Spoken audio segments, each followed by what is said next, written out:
अरे नथुनी के होले होला गोले भगोल पिया, नथुनी के होले होला गोले भगोल पिया, हे हो भगोल पिया, हे हो भगोल पिया, हे हो भगोल पिया, हे हो भगोल पिया,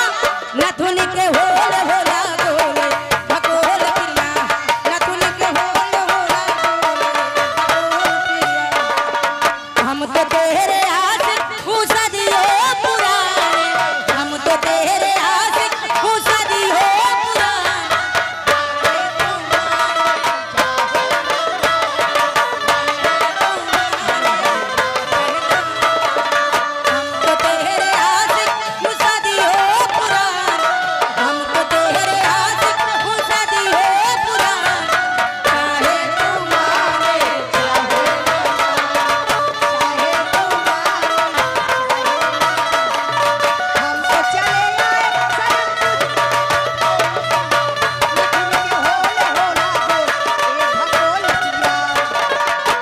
वही रंग कुंदरू वही रंग परवा,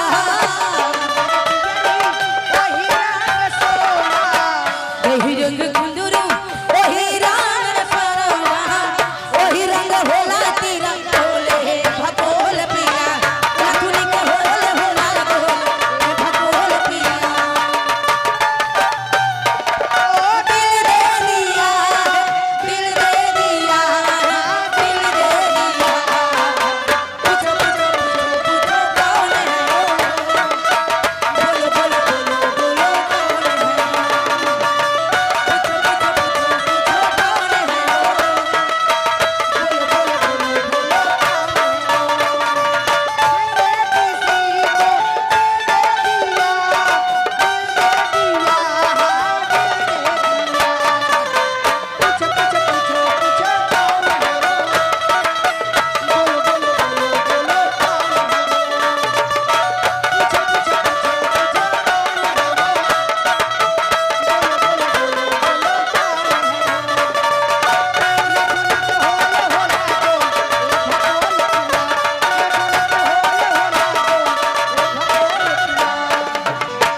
बड़े बड़े में बड़े बड़े न मोती जी कारी, बड़े बड़े में बड़े बड़े न मोती जी कारी, सारों के सुन ली बोले भगोल पिया, नथुनी के होले होला गोले भगोल पिया, हे हो भगोल पिया, हे हो भगोल पिया, हे हो भगोल पिया, हे हो भगोल पिया, नथुनी के होले होला गोले भगोल पिया, नथुनी के होले होला गोले भगोल पिया, नथुनी के होले होला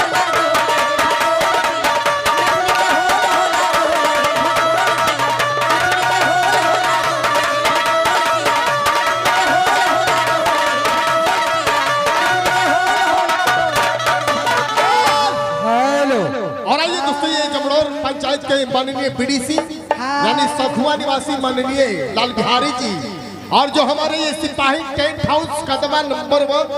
बिहार झारखंड एवं उत्तर प्रदेश का सबसे बड़ा एवं फेमस समेला कदमा नंबर 1,